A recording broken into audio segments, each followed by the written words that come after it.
All of his co-workers were gone. What could it mean? Stanley decided to go to the meeting room. Perhaps he had simply missed a memo. So the papers are new. And apparently that wasn't the correct ending. Seemed right, didn't it? When Stanley came to a set of But two open doors, he entered let's the go down that door on his escape left. hallway this time.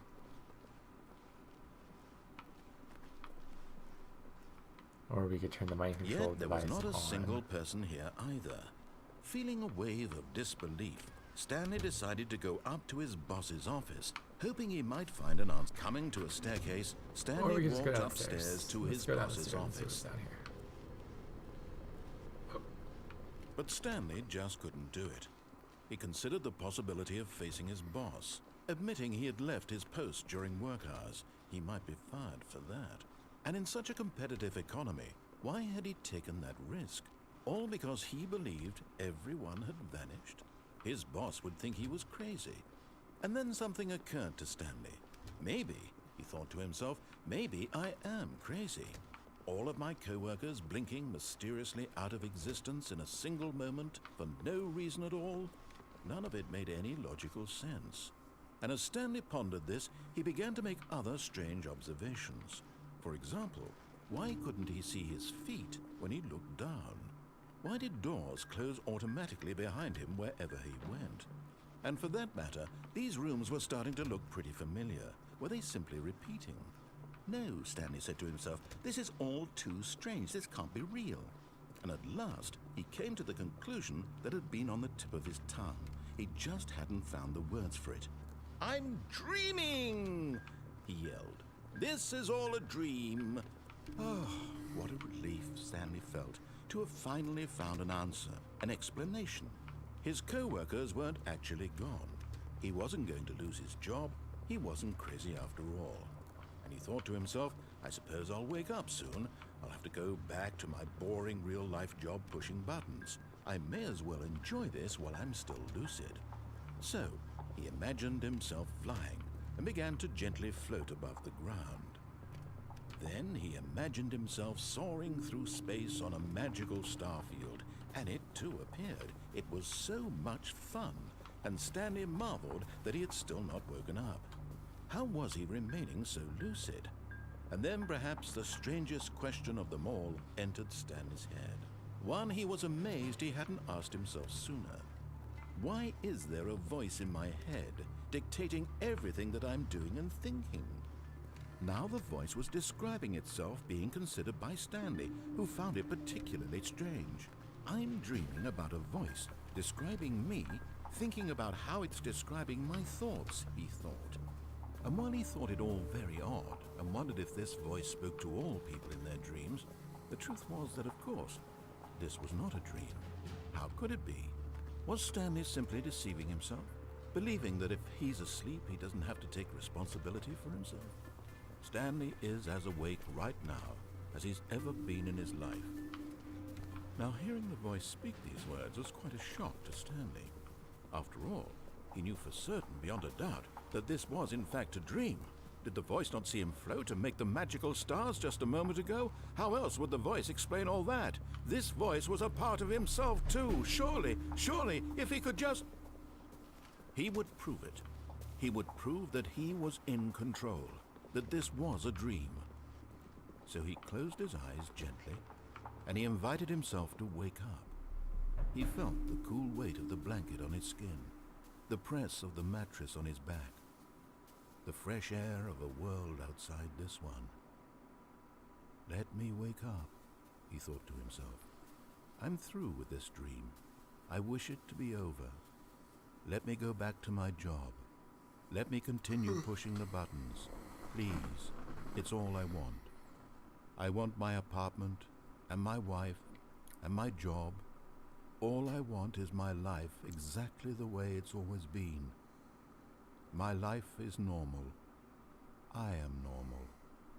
Everything will be fine. I am okay. I hope you guys are enjoying this so far. Once again, I'm sorry I'm not speaking too much right now. Stanley began screaming. I'm really just hoping that you guys are Someone wake paying me up. My attention name is to Stanley. the I have narrator. A boss. I have an office. I am real. Please, I don't have a just whole lot someone to say tell me about the I'm game right real. now. I must be real. I must be. Can anyone hear I my don't think we voice? have any Who footage am to the I? stream. Who am I? And that number And hasn't everything changed went black. as far as I can tell. So rather than repeating myself over and over for a little while, it's kind of This is something the you guys story enjoy, of a woman little named story. Mariella. Mariella woke up on a day like any other. She arose, got dressed, gathered We'll her be done with this one belongings, in about and 20 walked more away. minutes. But on this particular day, her walk was interrupted by the body of a man who had stumbled through town talking and screaming to himself, and then collapsed dead on the sidewalk. And although she would soon turn to go call for an ambulance, for And then we'll just move a on to few some stuff brief that moments, I can talk she a little bit more considered the about, strange probably. man. He was obviously crazy. This much she knew. Everyone knows what crazy people look like. And in that moment, she thought to herself how lucky she was to be normal. I am sane. I am in control of my mind. I know what is real and what isn't. It was comforting to think this, and in a certain way, seeing this man made her feel better. But then she remembered the meeting she had scheduled for that day, the very important people whose impressions of her would affect her career, and by extension, the rest of her life. She had no time for this, so it was only a moment that she stood there, staring down at the body. And then she turned and ran.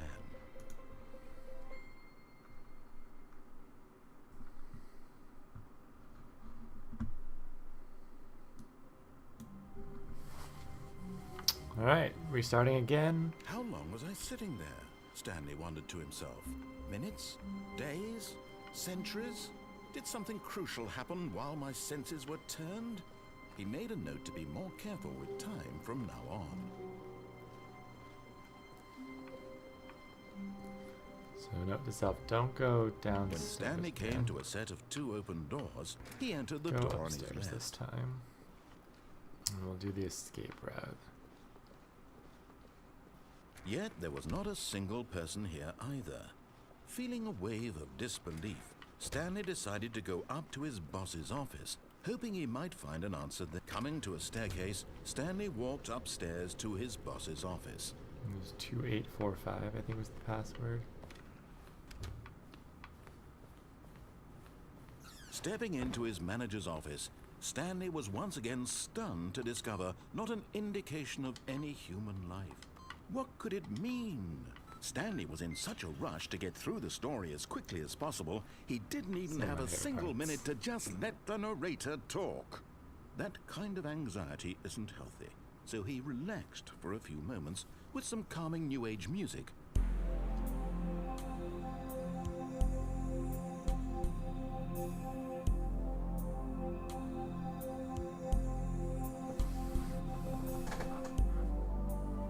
Feeling soothed and rejuvenated, Stanley calmly walked forward into the opened passageway.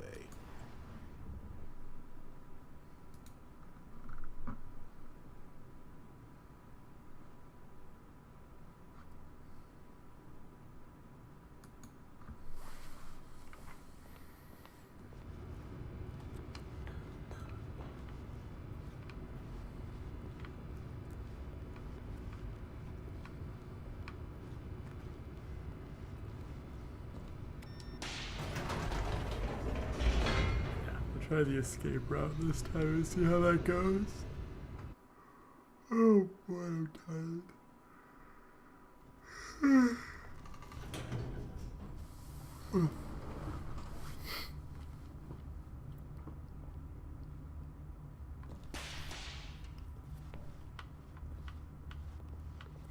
Stanley walked straight ahead through the I hope you guys are large still door that enjoying read this. Mind Control Facility.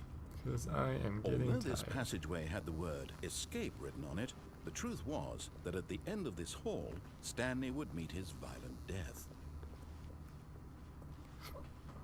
I don't believe you, narrator. I don't think my The violent death door will be at behind the end him of was this not hall. shut. Stanley still had every opportunity to turn around and get back on track. At this Don't point, believe Stanley you. was making a conscious, concerted effort to walk forward and willingly confront his death.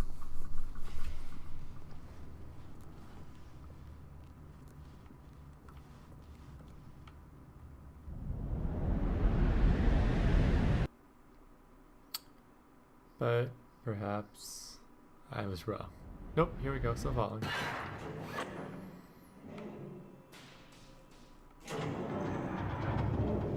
As the machine whirred into motion and Stanley was inched closer and closer to his demise, he reflected that his life had been of no consequence whatsoever.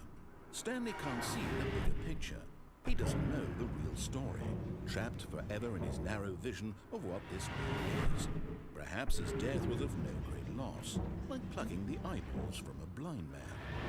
So he resigned and willingly accepted this violent end to his brief and shallow life. Farewell, Stanley.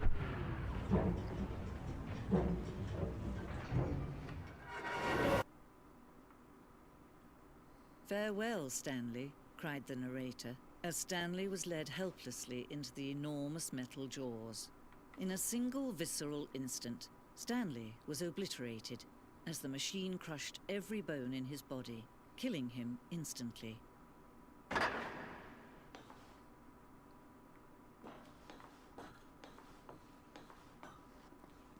And yet it would be just a few minutes before Stanley would restart the game, back in his office, as alive as ever.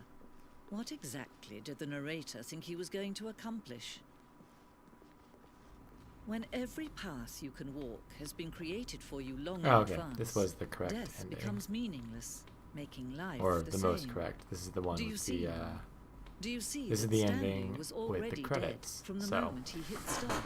I was kind of hoping it would be this one. I was thinking I might end this game a little early, so that I can get into something a little bit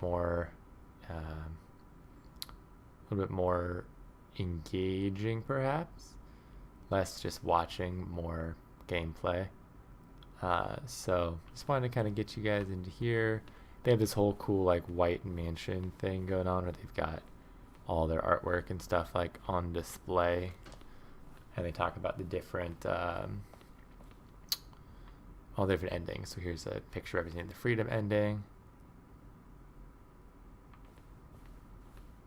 and then kind of comments about like how they came about. Countdown room, another picture of freedom ending. Oh, look at these two. How they wish to destroy one another. How they wish to control one another. How they both wish to be free. Can you see? Can you see how much they need one another? No, perhaps not. Sometimes these things cannot be seen. But listen to me. You can still save these two. You can stop the program before they both fail. Push escape and press quit. There's no other way to beat this game. As long as you move forward, you'll be walking someone else's path. Stop now and it'll be your only true choice. Whatever you do, choose it. Don't let time choose for you. Don't let time choose.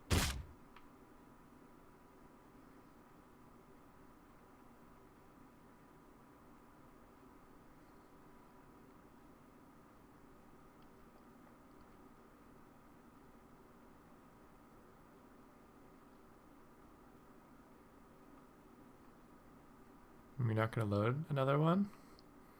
Is that it?